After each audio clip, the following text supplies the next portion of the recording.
Welcome to the Deep Dive. Today we're digging into a book that, honestly, it's kind of amazing how long it stayed relevant. We're talking about Dale Carnegie's How to Win Friends and Influence People. It really is remarkable. Published way back in 1937. Exactly. And it sold, over 12 million copies? Translated into pretty much every language you can think of. And the title itself, Win Friends and Influence People, that phrase is just, it's everywhere. Yeah. Part of the cultural lexicon. Totally. So, okay, let's unpack this. How did a book written, nearly a century ago become this global phenomenon? And more importantly, why is it still hitting home for people today? Well, I think what's really fascinating here is how deeply it taps into something fundamental about being human. A need that, it just doesn't go away.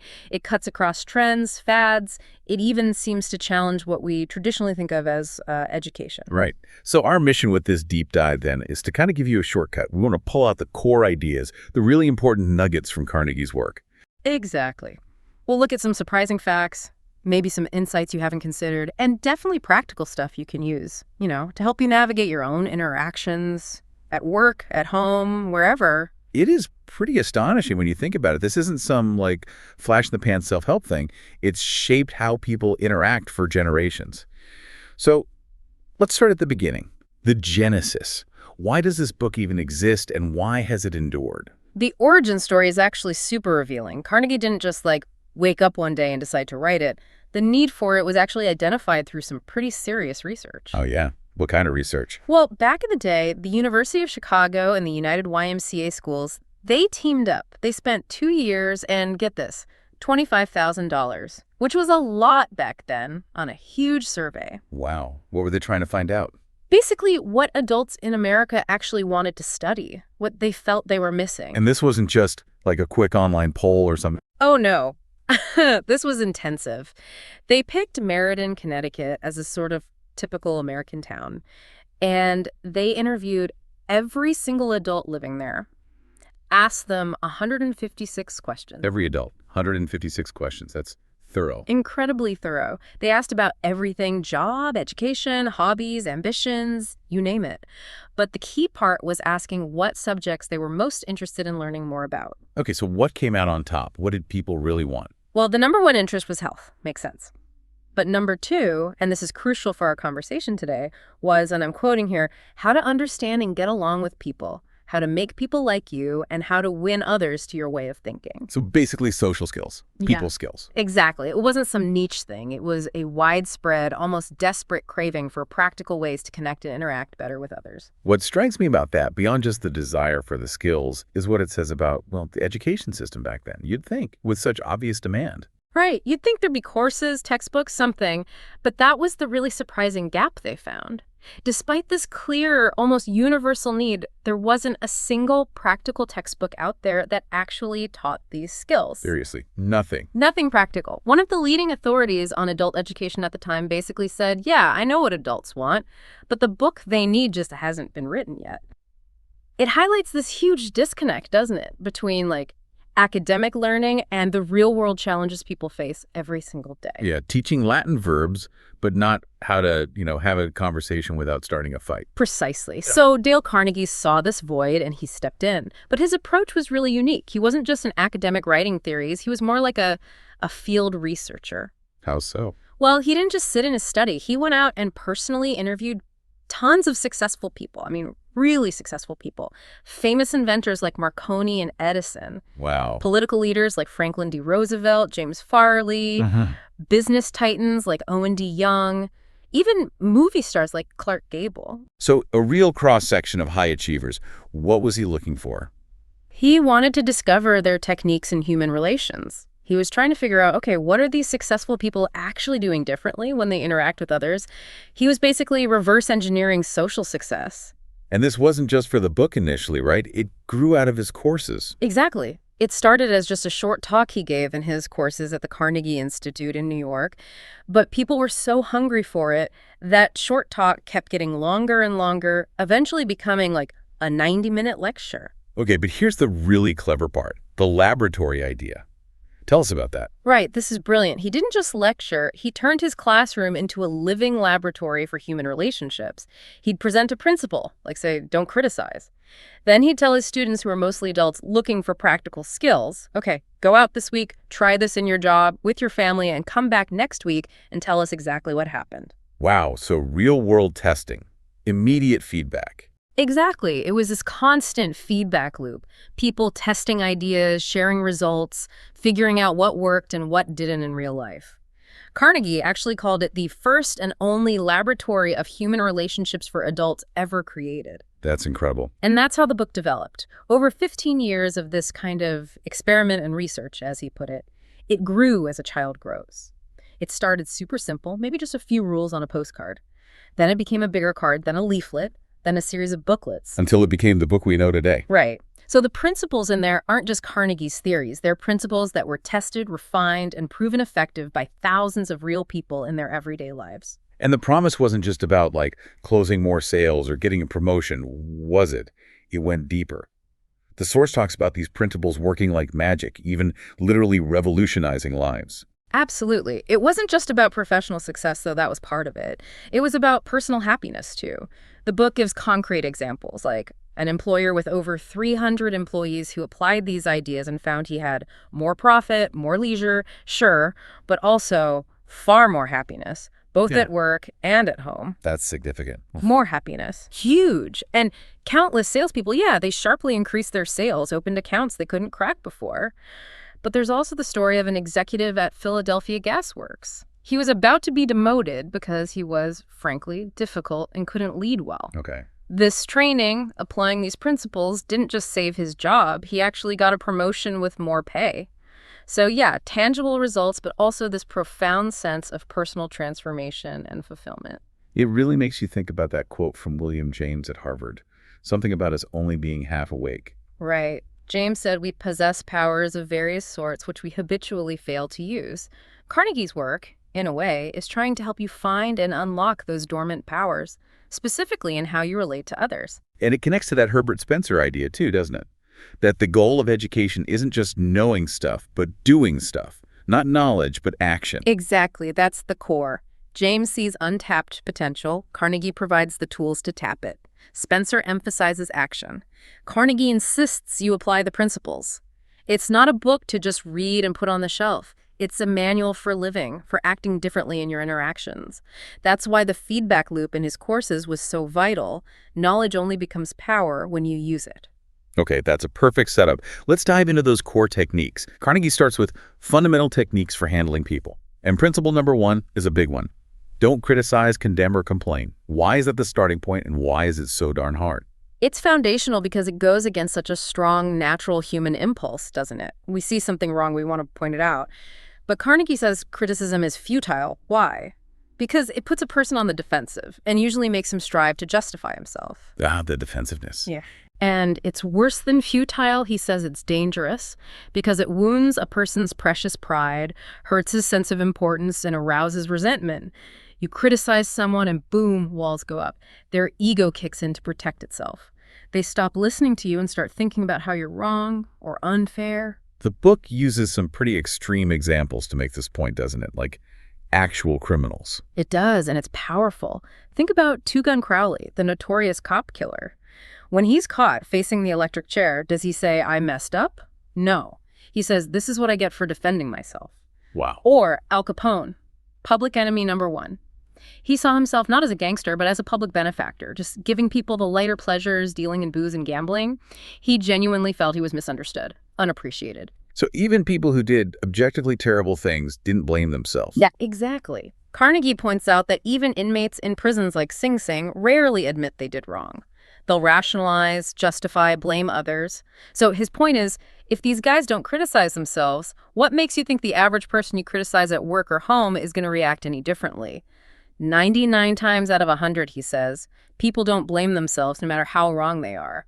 That's a sobering thought. It reminds me of the Abraham Lincoln story. Mm-hmm. He wasn't always the diplomatic, measured leader we picture him as, was he? Not at all. As a young man in Indiana, Lincoln was actually known for being quite critical. He even wrote letters and poems publicly ridiculing people he disagreed with. Oh, really? Yeah, and one particularly nasty letter he wrote about a politician almost led to him fighting a duel. It apparently caused bad blood that lasted a lifetime. But that incident, that near duel, taught him a huge lesson, an invaluable lesson, Carnegie calls it. So he learned the hard way about the dangers of criticism. He really did. After that, he became much, much more cautious. He basically stopped criticizing people publicly, especially in writing. He understood how pointless and damaging it usually was. And you see that restraint play out during the Civil War, right? Yeah. Especially with General Meade after Gettysburg. That must have been incredibly frustrating for Lincoln. Oh, immensely frustrating. Meade had Lee trapped, basically. Lincoln ordered him to attack, finish the job. But Meade hesitated, called a council of war, and Lee slipped away. Lincoln was absolutely furious. He wrote this incredibly sharp, stinging letter to Meade. He didn't send it. He never sent it. They found it in his papers after he died. Carnegie imagines Lincoln thinking it through. Okay, sending this will make me feel better for a minute, but what will it do to Meade? It'll make him defensive, resentful. It might make him resign. It won't help win the war. So he prioritized the bigger goal over venting his anger. Exactly. He learned that sharp criticisms and rebukes almost invariably end in futility. He needed Meade, so blowing off steam wasn't worth impairing Meade's ability or willingness to lead. It's a masterclass in emotional intelligence and strategic thinking. That level of restraint is tough. It applies just as much at home, doesn't it? That poem, Father Forgets, is just heartbreaking. It really is. It captures that everyday pattern so well. The father recounting how he nagged his son all day, messy room, bad table manners, holes in socks, interrupting, just constant fault-finding. We've all been there, maybe on both sides. Absolutely. And the father realizes with this wave of remorse that this criticism was his only reward to his son for just being a kid. He was judging his little boy by adult standards. He feels this sickening fear about the habit he's fallen into and resolves to change, to bite my tongue, to remember his son is nothing but a boy. It's such a raw look at how easily criticism becomes a destructive habit in our closest relationships. So connecting this back, it's really about understanding that deep human need for self-worth and how criticism just tramples all over it, triggering defensiveness. What's the key takeaway for you on avoiding criticism? For me, it's realizing just how automatic that defensive reaction is. It's not really a choice people make. It's almost instinctual. So when you criticize, you're basically guaranteeing resistance. By choosing not to criticize, even when you feel justified, you sidestep that whole defensive mess. You create a space where maybe, just maybe, the other person can hear you or at least not feel attacked. It's understanding that people see the world through their own lens. And even when they're wrong, they usually have reasons that make sense to them. If you want to connect or influence, starting with criticism is almost always shooting yourself in the foot. Okay, that makes total sense. So if step one is basically don't make enemies, step two must be about actually building positive connections. Let's move into Carnegie's 6 ways to make people like you. Principle 1, become genuinely interested in other people. This sounds almost too simple. Like, really? That's it. It sounds simple, but it's incredibly profound and, honestly, often overlooked. Carnegie's core idea here is a game changer. You can make more friends in 2 months by becoming genuinely interested in other people than you can in 2 years by trying to get other people interested in you. Yeah, it flips the script, doesn't it? We usually focus on being interesting ourselves. Exactly. It recognizes a fundamental truth. People are primarily interested in themselves. Understanding and leveraging that is key. There was even that study by the New York Telephone Company. Oh yeah, the I study. That's the one. They analyzed hundreds of phone calls and found the word I was used thousands of times, far more than any other word. It just shows where our focus naturally lies. Alfred Adler, the famous psychologist, even said that the person not interested in others is the one who has the biggest problems in life and causes the most harm. Self-absorption is isolating and damaging. So how does this genuine interest play out in practice? Especially when you're trying to achieve something like in business. The story about the fuel salesman is amazing. Oh, the CM Naffel story. It's fantastic. This guy had been trying to sell fuel to a big chain store for years. No luck. He hated them, called them a curse. Carnegie suggested a totally different tactic. What did he do? Instead of trying to sell, Naffel went to one of the executives and said, basically, look, I'm not here to sell you fuel today. I actually need your help. I'm in a debate about chain stores, and I know you're an expert. Can you give me some pointers, some facts? Ah, appealing to the ego, but genuinely asking for help. Exactly. He was genuinely interested in the executive's perspective. And the executive, he loved it. He talked for almost 2 hours, brought in another expert, gave Naffel all sorts of material. He felt important, respected.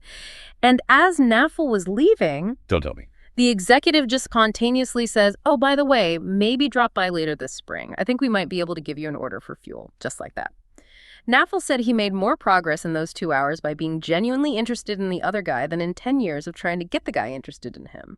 Stop selling. Start understanding. That's incredible. Yeah. It really shows the power shift. And then there's the story about Martin Ginsburg, the boy in the hospital. That one really gets to the emotional core of this principle, doesn't it? It's heartbreaking, but so powerful. This 10-year-old boy, Martin, is in a welfare ward, facing major surgery on Thanksgiving Day. His dad's gone, his mom can't visit. He's terrified, alone, crying. Awful. A young student nurse hears him. And instead of just, checking his chart, she sits with him. She tells him she's lonely too. She asks if he'll have Thanksgiving dinner with her. She brings 2 trays. And even though her shift ended hours earlier, she stays with him, plays games, talks, until almost 11 p.m., just until he falls asleep. Wow. That's real kindness. It's pure, genuine interest in another human being suffering. Ginsburg later said that simple act of warmth and tenderness from a stranger made that terrifying experience bearable and profoundly impacted his whole life. That's the depth of connection genuine interest can create. It really does highlight that deep human need just to be seen, to be heard, to feel like you matter to someone else. It's not just a tactic. It's about fundamental human connection. Exactly. It's a two-way street. When you show genuine interest, you validate the other person. That builds trust, rapport, connection way faster and deeper than trying to impress them ever could. It's a shift from focusing on yourself to truly seeing the other person. All right, let's move to the next one, which also seems deceptively simple. Smile. Is this just basic politeness, or is there something more going on? Oh, it's way more than just politeness. Carnegie's point is that actions speak louder than words, and a smile says, I like you, you make me happy, I am glad to see you. But he stresses it needs to be a genuine, heartwarming smile, a smile that comes from within, not some fake, pasted-on grin. Right, the sincerity matters. Hugely. The insight is that a real smile is like this universal, nonverbal signal of warmth and acceptance. It kind of bypasses our analytical brain and goes straight to our emotions. And apparently really successful people understood this, like Charles Schwab. Yeah, Schwab, who was earning insane money back when there was no income tax, largely credited his success to his ability to arouse enthusiasm in people. And he said his captivating smile was a huge part of that charm. He knew how to make people like him. It's not just about charm, right? There's research behind it. Definitely. Professor James McConnell at the University of Michigan found that people who smile more tend to be better managers, teachers, salespeople. They even raise happier kids. It seems to be a fundamental component of effective interaction. A New York department store manager even said he'd hire a smiling sales clerk with a basic education over a somber PhD any day. That story about the stockbroker, William Steinhardt, is pretty amazing, too. He went from being a total grouch to, well, tell us. It's a fantastic transformation. Steinhardt described himself as a chronic grouch, rarely smiling, even at his wife of 18 years. He took Carnegie's challenge to consciously smile more. He started by forcing a smile in the mirror, then greeted his wife with a smile and a "Good morning, my dear." How did she react? She was totally shocked, bewildered, but he kept at it. Smiled at the elevator operator, the doorman, people on the stock exchange, and he found people started smiling back. He felt happier. He even claimed the smiles were literally bringing me dollars, many dollars every day. He ended up saying he was a totally different man, a happier man, a richer man, richer in friendships and happiness. So the smile didn't just change how others saw him, it changed how he felt. Exactly. And that's key. Carnegie quotes William James again. You don't just act happy because you feel happy. You can actually make yourself feel happier by acting happy. If you don't feel like smiling, Carnegie advises, force yourself to smile. Whistle, hum, act as if you're already happy. The action can influence the feeling. So it's a conscious choice that creates a positive feedback loop, both internally and externally. Like that old Chinese proverb, a man without a smiling face must not open a shop.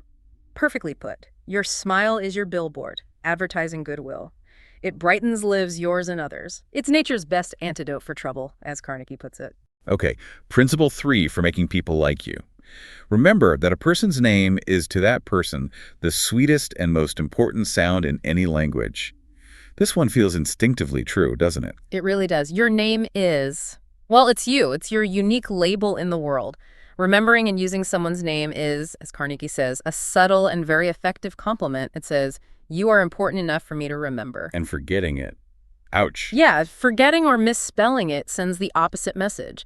It implies carelessness, lack of importance. It puts you at a sharp disadvantage. The core insight is that our name is deeply tied to our sense of identity and self-worth. Jim Farley, FDR's campaign manager, was supposedly legendary at this. How did he manage it? He was incredible. Farley claimed he could call 50,000 people by their first names. 50,000. How is that even possible? He had a system. Whenever he met someone new, he'd find out their full name, details about their family, job, politics, and he'd consciously lock it in his memory. Then, next time he saw them, maybe even years later, he could ask about their wife by name or how their garden was doing. That personal touch built incredible loyalty. It wasn't magic. It was discipline and genuine effort. The impact must have been huge, but getting it wrong. There's that story about the customer with the difficult name. Right. Sid Levy, the salesman, and his customer, Nicodemus Papadoulos, everyone just called him Nick. But Levy made the effort to learn and use his full correct name. When he greeted him, "Good afternoon, Mr. Nicodemus Papadoulos," the man was so overcome with emotion, tears literally streamed down his face. He said nobody had ever bothered to call him by his right name before. Wow, that shows just how much it means. It carries immense emotional weight. It's about recognition, individuality. Andrew Carnegie, the industrialist, understood this power too, didn't he? He used it strategically. Yes. When he wanted to sell steel rails to the Pennsylvania Railroad, whose president was J. Edgar Thompson, what did Carnegie do? He built a massive new steel mill and named it the Edgar Thomson Steel Works. Smart move. Very smart. Guess where Thompson bought his rails? Carnegie also smoothed over a merger with George Pullman by offering to name the new company the Pullman Palace Car Company, putting Pullman's name first. He knew honoring names appealed directly to that fundamental desire for importance and recognition. It was part of his leadership genius. It really does underscore that deep desire we all have to be seen as individuals, to be acknowledged. Using someone's name is like flipping a switch for connection. It absolutely is. It says, I see you. It cuts through the noise. It affirms their identity in a simple but profound way. It's such a basic thing, but the impact is massive in building rapport and showing respect. Okay, let's shift into part 3. How to win people to your way of thinking. This is where we get into persuasion and influence. And the first principle here is pretty challenging. The only way to get the best of an argument is to avoid it. That feels wrong somehow. Aren't we supposed to stand up for what's right? It feels counterintuitive, doesn't it? But Carnegie's logic is brutal. You can't win an argument. Why? Because if you lose it, you lose it. And if you win it, you lose it. How do you lose if you win? Because, okay, you prove the other person wrong, you feel smart, but what about them? They feel inferior, their pride is hurt, they resent you. So you won the point, maybe, but you've damaged the relationship, maybe lost their goodwill entirely. Is that really winning? Good point. He learned this himself, right? With that Shakespeare quote argument. Yeah, he tells that story on himself. He was at a dinner party and a guy told a story quoting a line, attributing it to the Bible. Carnegie knew it was from Shakespeare. He couldn't resist correcting him very publicly. The guy insisted he was right. Carnegie appealed to another friend, Frank Gammon, who had studied Shakespeare. And Gammon. Gammon sided with the storyteller, kicked Carnegie under the table. Later, Gammon told him, Dale, why prove to a man he is wrong? Is that going to make him like you? Why not let him save his face? He didn't ask for your opinion. Always avoid the acute angle. Carnegie admitted he used to be an inveterate arguer, but learned that it almost never achieves anything positive. He said you should avoid arguments like rattlesnakes and earthquakes. So if you can't argue, what's the alternative? Yeah. Especially in sales, like that salesman Patrick O'Hare. O'Hare's story's great. He sold trucks for the White Motor Company and used to get into fierce arguments with potential buyers. Then he tried Carnegie's approach. When a prospect started trashing white trucks, saying, yeah, but the Who's It truck is better, O'Hare would immediately agree. Agree, even if he didn't believe it. Yep. He'd say, you know what, the Who's It is a fine truck, made by a good company. You won't go wrong buying one. And suddenly, the buyer had nothing to push against. The argument just fizzled out. Disarmed him completely. Totally. Once the arguing stopped, O'Hare could then gently pivot back to the strengths of the white truck. He said, "I lost years of my life scrapping and arguing. I keep my mouth shut now. It pays." The insight is, agree first, remove the antagonism, then present your case. So it's not about being intellectually dishonest, but about prioritizing the relationship and the ultimate outcome over winning the immediate battle. Like Buddha said, hatred never ceases by hatred, but by love. Exactly. Arguments breed more arguments, more negativity. Avoiding the fight allows space for understanding, for finding common ground. It's a strategic choice to de-escalate, to preserve goodwill, which is often far more valuable than proving you were right about some minor point. Which leads logically to the next principle. If you're wrong, admit it quickly and emphatically. This requires some serious humility, doesn't it? It really does. Our instinct is often to justify, excuse, or minimize our mistakes.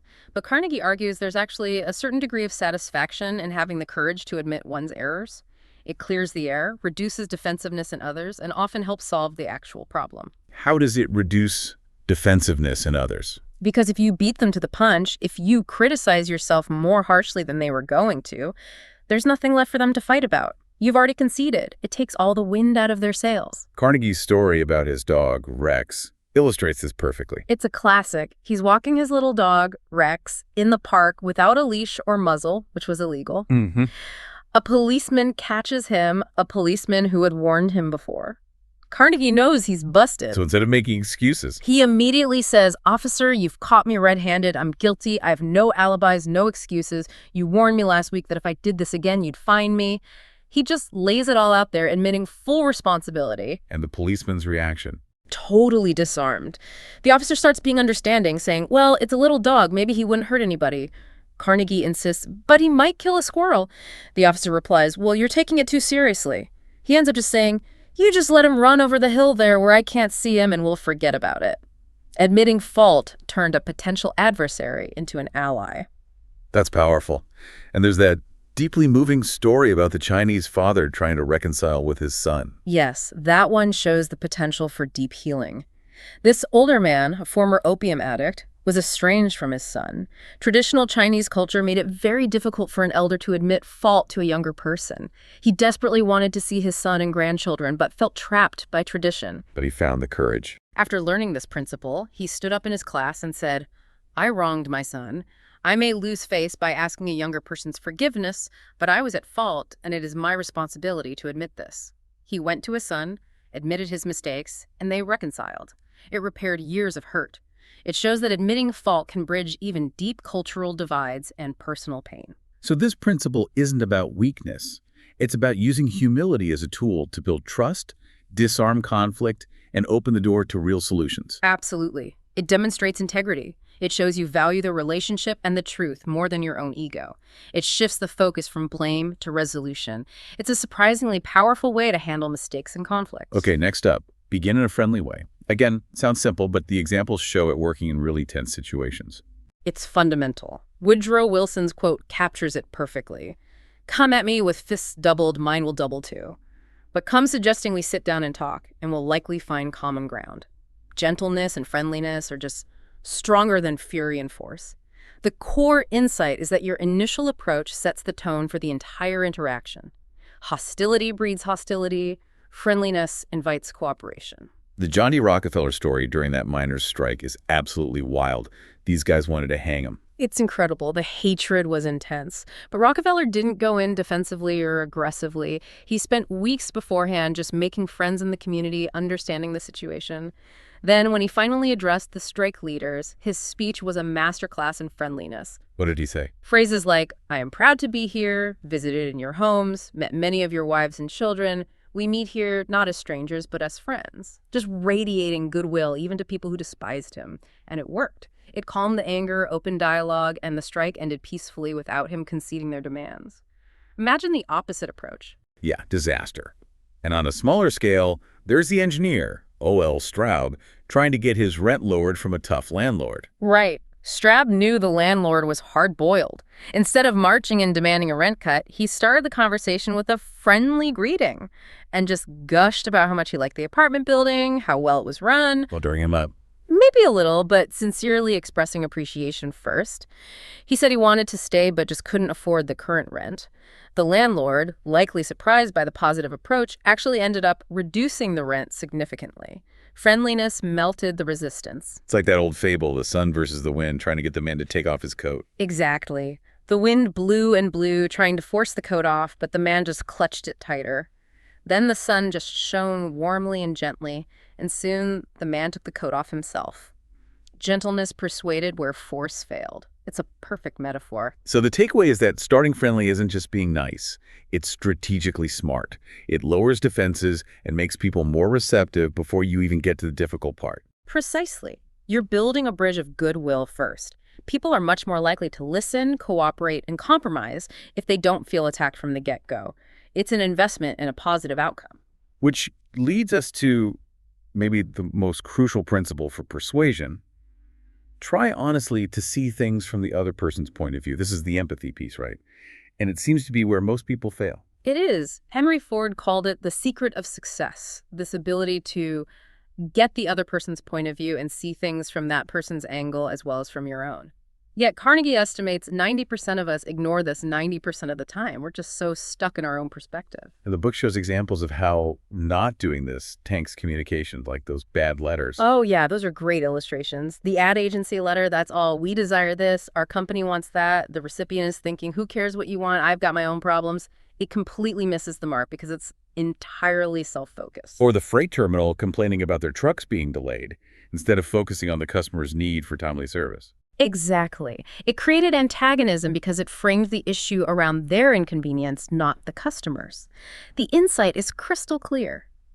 Communication fails when it's solely about me, me, me. You have to shift the focus to you, the other person. So how does this look when done right? Especially when you're trying to get something like a job or making a sale. Carnegie gives excellent examples. Barbara Anderson, looking for a bank job, didn't write about her qualifications. She wrote about how I can help your bank meet its goals. Result, interviews at almost every bank she wrote to. Focusing on their needs, not hers. Right. Or Carnegie himself negotiating his hotel rent. He didn't talk about why he couldn't afford the increase. He made a list of the hotel's advantages and disadvantages of keeping him versus potentially losing him as a tenant. Things like the publicity his lectures brought, the ballroom rentals he generated. He focused entirely on the hotel's perspective. Oh, he got the rent reduced without even asking for it directly. Pretty much. He framed it in terms of their self-interest, and they saw the logic. It's about understanding what motivates the other person and aligning your proposal with their needs or desires.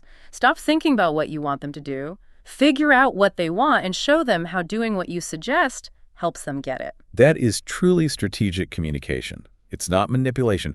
It's finding that common ground, that shared interest. Moving from me thinking to we thinking. Precisely. It requires effort. Carnegie even advised spending serious time before an important meeting just thinking, what does this person really want? What are their problems? How can I frame my idea so it helps them solve their problem? It's about building a bridge based on mutual understanding and benefit. Okay, let's pivot to the final section.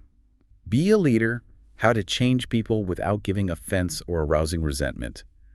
This feels like applying all these principles in a leadership context. The first principle here, give honest and sincere appreciation, seems key. Absolutely fundamental. It goes back to that deepest urge in human nature, the desire to be important. John Dewey identified this. People crave validation, recognition. Carnegie points out people might even descend into madness to find that feeling of importance if they don't get it in healthy ways. Like Mrs. McKinley demanding attention, or patients in asylums. Exactly. It shows how powerful that need is. So honest, sincere appreciation, it's like fuel for the human spirit. Charles Schwab built his massive success largely on his ability to arouse enthusiasm through genuine appreciation.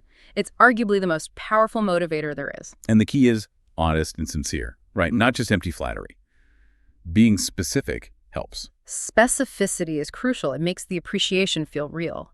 Keith Roper at the print shop didn't just say good job to the underperforming employee. He pointed to a specific piece of work and said, this is exceptionally high quality. Look how clear the type is, how clean the alignment is. This really elevates our shop's reputation. Yeah. That specific praise completely turned the employee's attitude around. It showed Roper had actually noticed and valued his skill. Makes sense. Yeah. Okay, next. Give the other person a fine reputation to live up to. This sounds like positive reinforcement on steroids. It kind of is. It's about seeing the potential in someone and verbalizing it, giving them something positive to aspire to, like Georgette LeBlanc and Marie the dishwasher. Marie felt insignificant, overlooked. LeBlanc told her she had treasures within, implying this hidden potential. And Marie believed her. She did. She started carrying herself differently, taking care of her appearance. She essentially became the person LeBlanc suggested she could be. She lived up to the reputation. The insight is that people often strive to meet the positive expectations others have of them. You're not just praising past performance, you're painting a picture of their future self. That ties into the next one. Make the fault seem easy to correct. It's about encouragement, not highlighting failure. Exactly. If someone makes a mistake, especially when learning, hammering them about how badly they messed up is discouraging. But if you frame it as, okay, that wasn't quite right, but the basic idea is there, and here's a small tweak that will fix it, you give them hope.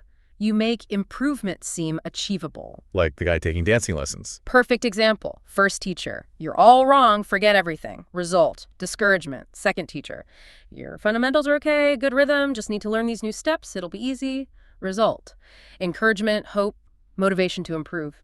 He probably became a better dancer because the second teacher made it seem easy. And the story of Clarence Jones and his son David, who had learning difficulties after an accident. That's incredibly moving. It's one of the most powerful illustrations. David was struggling badly, labeled, falling behind. His father didn't focus on the deficits. He found David's interest radios, tied math to that, and then made learning math fun and achievable. Flashcards, timed practice, huge celebrations for tiny improvements. Making it a game, almost. Exactly. Making the fault, the difficulty with math seem surmountable, step by tiny step. He made it feel easy and rewarding, and the transformation was incredible. David became an honors student. It shows the immense power of breaking down challenges and celebrating progress. Wow. Okay, next principle for leaders. Ask questions instead of giving direct orders. This feels very relevant to modern leadership styles. Very much so. People generally don't like being ordered around. It feels dictatorial, dismisses their own thinking. Asking questions, on the other hand, involves them. It respects their intelligence and autonomy. Like O&D Young's approach. Precisely. He was a major business leader, but he never said, do this or don't do that. He'd say things like, you might consider this, or what do you think would happen if we tried that? Or perhaps phrasing it this way would work better. It invites collaboration, allows people to feel ownership of the idea, and lets them learn without feeling criticized if they make a mistake. It saves their pride and encourages cooperation. Exactly. It fosters buy-in because they feel part of the decision-making process, not just cogs in a machine receiving instructions. Which connects to the next one. Let the other person save face. This is about dignity, pure and simple. It's absolutely critical. That quote from Saint-Exupéry says it all. I have no right to say or do anything that diminishes a man in his own eyes. Hurting a man in his dignity is a crime. Even if someone is demonstrably wrong, humiliating them achieves nothing positive. You have to allow them to maintain their self-respect. GE handling Charles Steinmetz's situation seems like a masterclass in this. It really was. Steinmetz was an electrical genius, but a terrible manager. They needed him, but not in that role. So instead of demoting or firing him, they gave him a fancy new title, consulting engineer, doing the work he loved, and quietly put someone else in charge of the department. He kept his status, his dignity, everyone won. And Anna Mazzone, the marketing specialist, made a big mistake. Her boss handled that beautifully. Instead of tearing her down, which she expected, he thanked her for her work, acknowledged that mistakes happen on new projects, expressed confidence in her abilities, and framed it as a learning experience due to lack of experience, not lack of talent.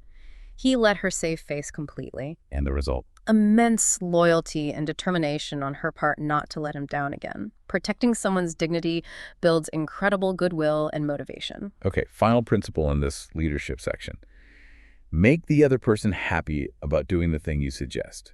This feels like the pinnacle, getting people to want to do what needs doing. It is. It's about moving beyond compliance to genuine enthusiasm. How? By framing the request in a way that appeals to their motives, their desires, their sense of importance. People are happy to do things when they feel it benefits them or makes them feel good or aligns with their values. Like Dale Ferrier getting his son Jeff to pick up pears. Classic example. Nagging didn't work. So he made it a game with stakes. Earn money for bushels picked, lose money for pears missed. Suddenly, Jeff was motivated by self-interest to do the chore and probably felt clever doing it. Or Napoleon, using titles and honors toys, as he called them. He understood that appealing to people's desire for recognition, status, and importance is incredibly powerful. Giving someone a title, like Mrs. Gent making the troublesome boy her detective to protect the lawn, gives them a sense of responsibility and pride that makes them want to fulfill the role. So it's about tapping into their internal motivators rather than just applying external pressure. Exactly. You frame the task not as do this because I said so, but as here's how doing this helps you, makes you look good, achieves something you care about, gives you status. When you align the task with their desires, they become happy collaborators, not reluctant employees. This really brings it all together. It's about understanding those core human drivers and working with them, not against them, whether you're leading a team or just interacting with one other person. That's the essence of it. Moving beyond simple orders or criticism to a place of genuine appreciation, understanding, and alignment of interests, that's where real influence lies. So wrapping this all up, what does this deep dive into Dale Carnegie really tell us? It feels like the core message is that human nature hasn't fundamentally changed much since, well, forever. It really hasn't, has it? That craving for importance, the desire to be liked and understood, the sting of criticism, the power of a name. These things were true in 1936, they were true in ancient Rome, and they're true today. It's almost startling how constant these core human needs are. And Carnegie really stressed that knowing this isn't enough, right? He called it an action book. He absolutely did. He hammered home that learning is an active process. We learn by doing. Just reading the principles isn't enough. You have to actively practice them consistently. He urged readers to conduct a constant and vigorous campaign of review and application. That's why the Dale Carnegie courses are still so popular worldwide. People recognize the need for ongoing practice to turn these ideas into habits. Because it's easy to know, but hard to do. I mean, even knowing all this, it's so easy to slip back into criticizing when you're stressed or just talking about what you need instead of thinking about the other person. Oh, absolutely. Carnegie himself admitted he often found it hard to apply his own principles, especially when he was upset. It takes conscious, daily effort. It's not about perfection, it's about consistent practice, about trying to make these principles your default way of interacting. It's about building new habits, a new way of life, as he put it. So, here's something to think about as we close. Consider your interactions just from today. How often did you criticize when maybe you could have found something to appreciate? How often did you focus on what you wanted instead of trying to see the other person's side or figure out what they might want? And what if, just starting tomorrow, you pick one of these principles, maybe remembering names or starting with a friendly comment or genuinely trying to see someone else's perspective and consciously applied it in every single interaction you have? What kind of difference might that make? What kind of ripple effect could that single conscious change create in your work, your relationships, your overall happiness? Something to think about.